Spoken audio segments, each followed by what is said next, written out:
मृतपूर्ण चित्ता सत्पाद जीवनरता सदगंज भक्त्या संसार जलियदृतो धविर्गतास्ति कैवल्य धाम परमं समवाप्नुवन्ति सूत्रमेतत्पठेद् भक्त्या यो नरस्तन्मना सदा सद्गुरु सायनाथस्य कृपापात्रं भवेद्ध्रुवं ऋषो मम प्रिया विकामगवरी पिता ऋषो मम प्रियांगना प्रियसुतात्मजा ऋषो भगिनी बन्धु श्वशुर सासुभाई ऋषो दत्त गुरु साई मां मजवरी कभी ऋषो न सुन माहित्या भजन भ्रातृजाया पुषो न प्रिय सोयरी प्रिय सगे न ज्ञाति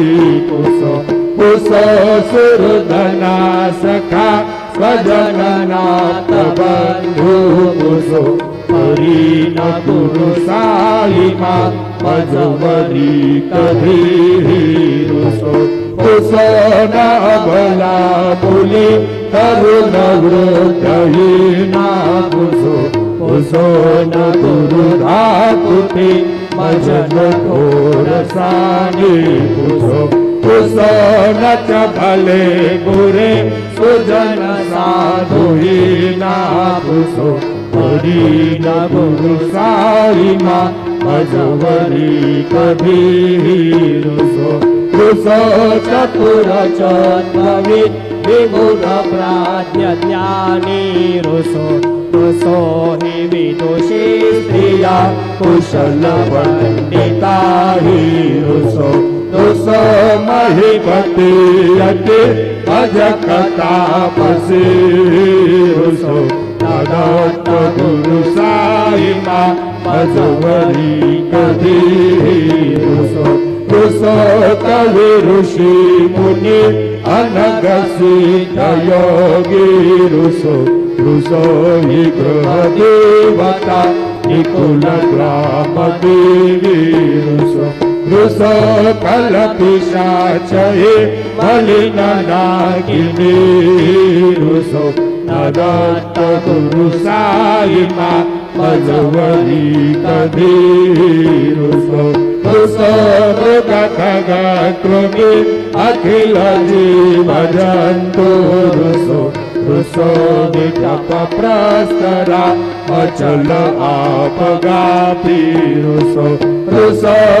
भवनाग्निवार अवनि पंचतत्रे ऋषो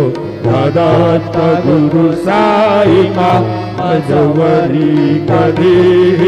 ऋषो विमल किन्नरा अमल यक्षिणी ऋषो